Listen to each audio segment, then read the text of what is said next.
They eliminated the profit-sharing program. That's what he announced, right there in the middle of our end-of-year celebration, with the decorations still hanging and the cake half-eaten on the conference table. My team had just delivered the best fiscal year in the company's 31-year history. Not the best in a decade. The best. Ever.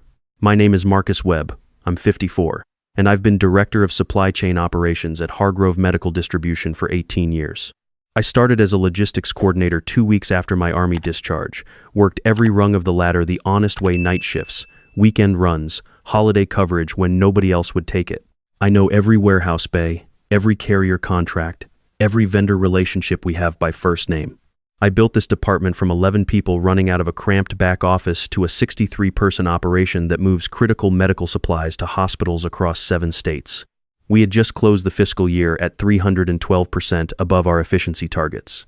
Not 50%, not 100%, 312%.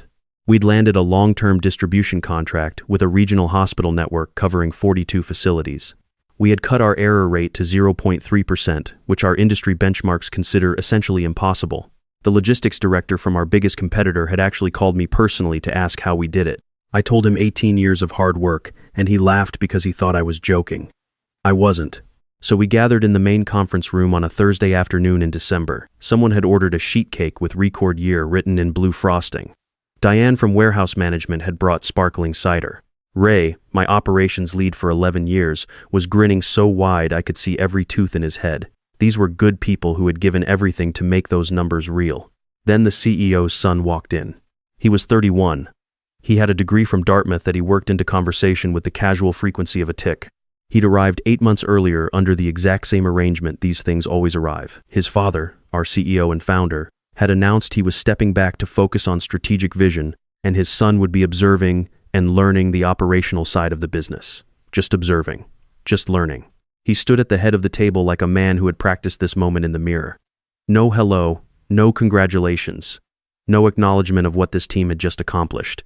He straightened his jacket, the expensive kind that fits in a way regular jackets don't, and he smiled the particular smile of someone who believes discomfort is a management tool. I want to talk about something important, he said. He always called it something important when he was about to tell you something that benefited him and hurt everyone else. The room shifted. I felt it, that specific change in air pressure that happens when a group of people collectively sense bad news arriving disguised as good intentions. He said that the company had an incredible year. He said our numbers were outstanding. He said the team should be proud. And then, without changing his tone or his smile, he said that effective immediately, the annual profit-sharing program was being converted to a discretionary performance bonus structure with revised eligibility thresholds. Diane set down her cup of sparkling cider very carefully, like she was trying not to make any noise. Ray looked at the table. What that sentence meant, translated from the language he used into the language the rest of us speak, was this.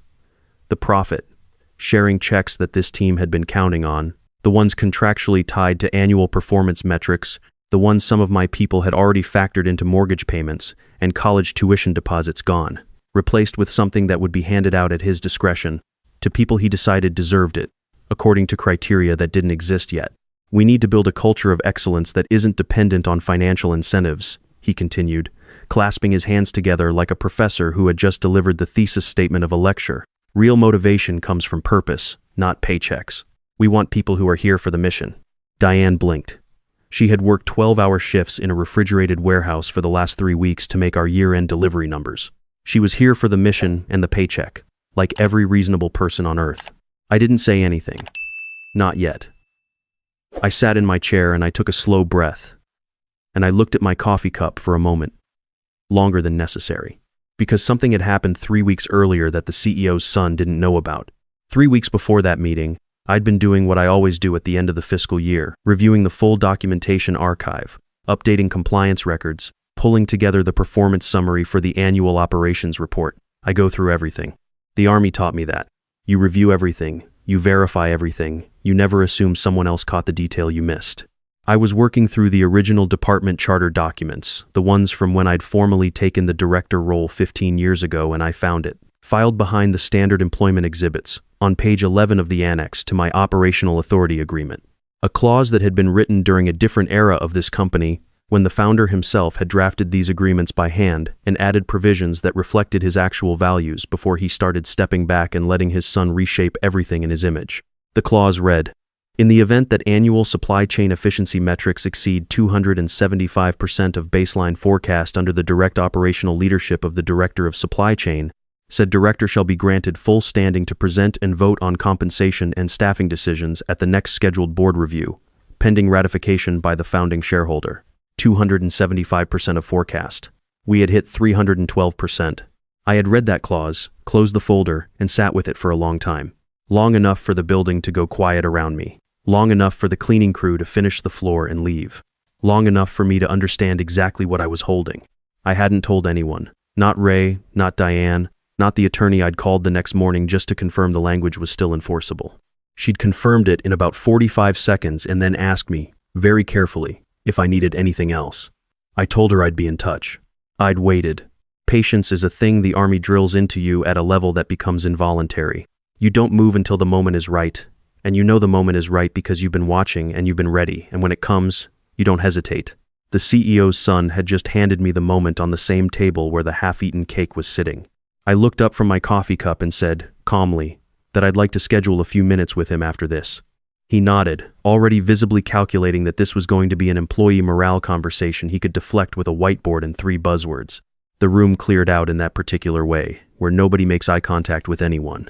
Ray paused near the door and looked at me. I gave him the smallest nod I had, the kind that means I know what I'm doing. He left. The CEO's son settled into the chair at the head of the table and pulled out his phone like he was already managing his time away from this inconvenience. I understand people have feelings about the profit-sharing adjustment, he said without looking up. But change is always uncomfortable. That's growth. I reached into the folder I'd brought with me and slid a document across the table. He looked at it the way people look at things they don't expect to have to look at. He picked it up. He started reading.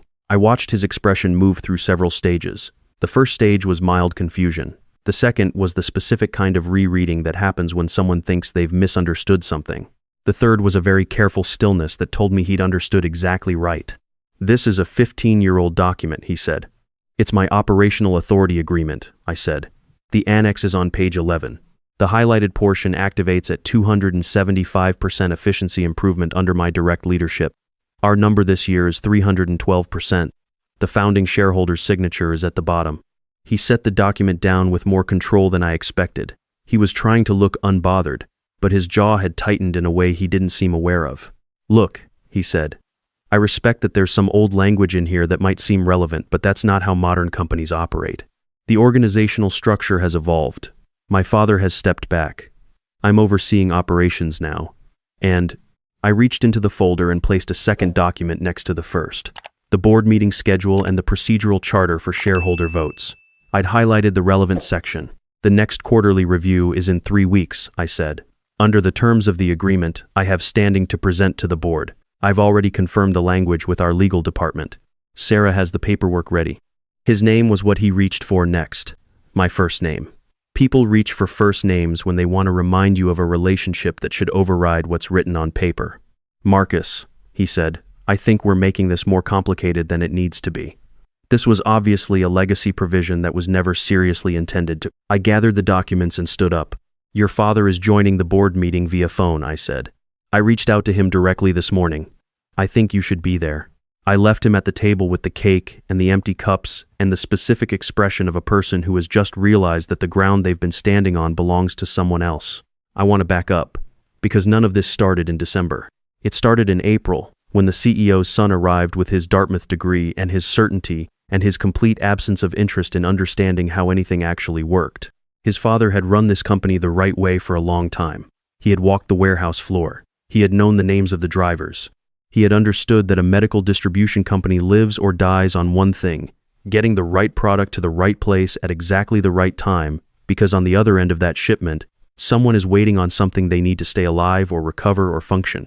He had built a culture around that responsibility, and it showed in everything: the retention rate, the vendor relationships, the reputation we had with hospital procurement directors who had worked with us for 15 years and never looked at a competitor. Then came the health issues. Nothing catastrophic, he told us on a video call, just a cardiac situation that required reduced stress and monitored recovery. He was confident in the leadership structure, He was leaving the operational side in capable hands. He meant his son. His son arrived on a Monday and by Wednesday had already scheduled what he called a strategic culture alignment session, which was a meeting about how we should think about meetings. By Friday, he had announced that our reporting structure was going to be reorganized to improve synergy flow, a phrase I had to ask him to define twice before concluding that it meant nothing. He asked me, in our first one-on-one, whether I had considered integrating predictive demand modeling with behavioral supply chain analytics. I asked him if he had reviewed our current demand modeling system. He said he had been briefed on it. I pulled up the actual dashboard and walked him through it. He looked at the screen for a while and then said that it was impressive, but that we should be thinking more holistically. Ray, who had been with me for 11 years and could read my face better than most people read books, found me in the hallway after that meeting and said only, "How bad?"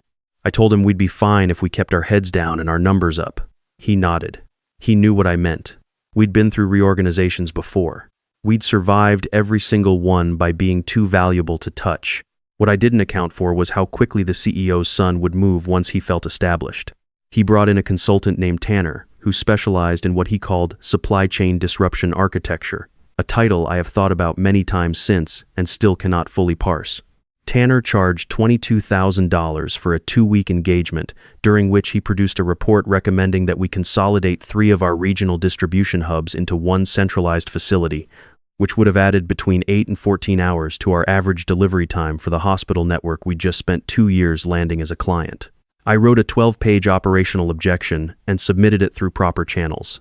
The CEO's son told me he would take it under advisement. 2 weeks later, I saw that Tanner's recommendations had been presented to the board as the CEO's son's own strategic vision. He reorganized my senior team. He didn't fire them outright, he was too careful for that. Too aware of the optics, but he reclassified their roles, reduced their authority, moved them laterally into positions with impressive titles and no real function. Angela, my logistics director who had built our entire carrier network from scratch, was transitioned to a senior advisor of distribution strategy role that had no direct reports and no budget. Derek from procurement was assigned to a cross-functional innovation task force that met once and never met again. By June, I was the only person from my original leadership team still in a functional role. I had been at this company since the CEO's son was finishing high school. I kept running the operation. That's all I knew how to do. I held the carrier relationships together with phone calls I made at 6 in the morning before the office filled up with people who talked about innovation and didn't know the difference between a third-party logistics provider and a freight forwarder. I kept the hospital network happy with personal check-ins that the CEO's son would have called inefficient and that I called the reason our clients didn't leave. I protected the systems. I did what you do when someone is playing dress-up in an office above you while the real work happens below. The Fortune 50 hospital network contract was the thing that changed the numbers. I had been developing that relationship for 3 years. The procurement director, a woman who had been doing this job longer than I had watched us closely before she was willing to commit. She'd visited our facilities twice. She'd asked hard questions about cold chain compliance and HIPAA-adjacent data handling and emergency protocol escalation.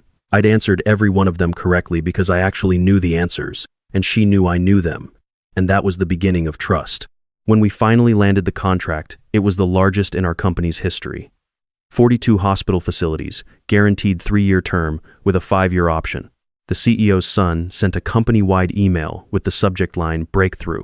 Strategic growth initiative delivers major win." My name appeared in the 3rd paragraph, and only because someone in the legal department had apparently pushed back on a draft that didn't mention me at all. I printed that email. I put it in a folder in my desk drawer next to the operational authority agreement. By the end of Q3, our efficiency numbers were already in unprecedented territory. By October, I knew we were going to break 300%. By November, I had confirmed the clause with Sarah in legal, who had read the relevant language very carefully, and then said, in a voice that was doing its best to stay neutral, that she would prepare documentation. I told her to wait. She waited. In December, the CEO's son canceled the profit-sharing program, and I told her she could stop waiting. The board meeting was held on a Tuesday morning in January. The CEO's son sat at one end of the conference table. I sat near the middle. The board members, 4 of them, including 2 who had been with the company since the beginning, arranged themselves in the chairs around us. The founder appeared on the screen at the far end of the room, his face carrying the particular quality of a man who has been resting but has not stopped being sharp. He looked older than he had in the spring. The oxygen equipment was more visible than it had been before. but his eyes moved across that room the way they always had, taking inventory, understanding context, reading the thing under the thing. I presented the efficiency numbers first. 3 slides. The baseline forecast, the actual performance, the verified improvement percentage, 312%. The Ford Hospital Network contract, the error rate, the client retention numbers. I presented them without commentary because the numbers didn't need me to tell them what to mean. Then I presented the annex. Page 11 highlighted, the threshold, 275%. Our number, 312%. The founding shareholder's signature. One of the long-tenure board members looked at the document, then looked at the founder's face on the screen, and said nothing. He was the kind of man who understood that sometimes the right response to information is silence while you process it. The CEO's son started talking. He spoke about organizational evolution, about the limitations of legacy agreements in a modern operational context, about his own strategic vision for where the company was going, and why this kind of provision represented a fundamental misunderstanding of how authority structures should function in a growth-oriented enterprise. He spoke well. He always spoke well. He had spent his entire career learning how to sound like the most qualified person in any room, regardless of whether he was. When he finished, the room waited. His father looked at him through the screen for what felt like a long time. Then he said, "I wrote that clause myself. I put it in Marcus's agreement because I wanted to make sure that if he ever delivered something that extraordinary, he would have the standing to protect it. I didn't think he would actually get there. He did." The CEO's son opened his mouth. His father said his name, and the way he said it contained 31 years of complicated love and the specific disappointment of a man watching his son behave in a way he did not raise him to behave. Just his name. Nothing else. The CEO's son sat back. His father turned to me on the screen and asked what I was requesting. I had prepared for this question. I'd been thinking about the answer since the night in November when I'd first confirmed the clause, sitting alone in the building while the rest of the city went home. I'd thought about titles and authority and what I could ask for and what would actually fix the problem. I said I wanted 3 things. Operational autonomy for my department, with no external consultants engaged without my written approval. Reinstatement of the profit-sharing program at its original terms, retroactive for this fiscal year. And return of Angela and Derek to their original functional roles. That was it. No title, no seat at the executive table, no reorganization of the leadership structure. I just wanted the department back, my people back, and the promise we'd made to 63 employees honored. The founder said, "Done, all 3. He looked at his son again with something that wasn't anger exactly. It was closer to the look of a man adding information to a file he had been hoping wouldn't need to grow. He said, "I think you should take some time. Think about what kind of leader you want to be. We'll talk at the end of the month." The CEO's son left the meeting. He collected his leather notebook and his water bottle, and he walked out in a silence that had more volume than anything he'd said in the previous 2 hours. The board ratified the document. Sarah filed the paperwork before noon. By Thursday of that week, Angela was back at her desk. She didn't make a speech about it. She just sat down, pulled up her carrier network dashboard, and started working, and I watched her do it from my office window and thought about the 11 months she had spent in a role that was designed to sideline her without giving her a reason to leave. Derek came back on Friday. He walked into the operations floor at 7:45 in the morning with coffee for everyone who was already there, which was his way of saying what he didn't need words to say. The profit-sharing checks were distributed the following Wednesday, exactly as the program had always specified. Full amounts, covering the entire fiscal year, calculated against our actual performance numbers.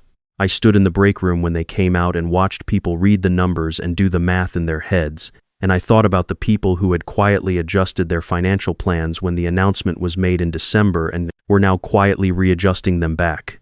Diane from warehouse management found me in the hallway after she opened her envelope. She didn't say anything.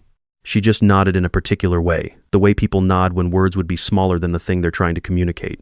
Tanner's consulting contract was not renewed. The innovation task force was dissolved.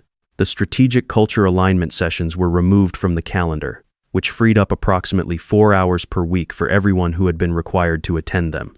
The CEO's son did not come back to the office after the board meeting.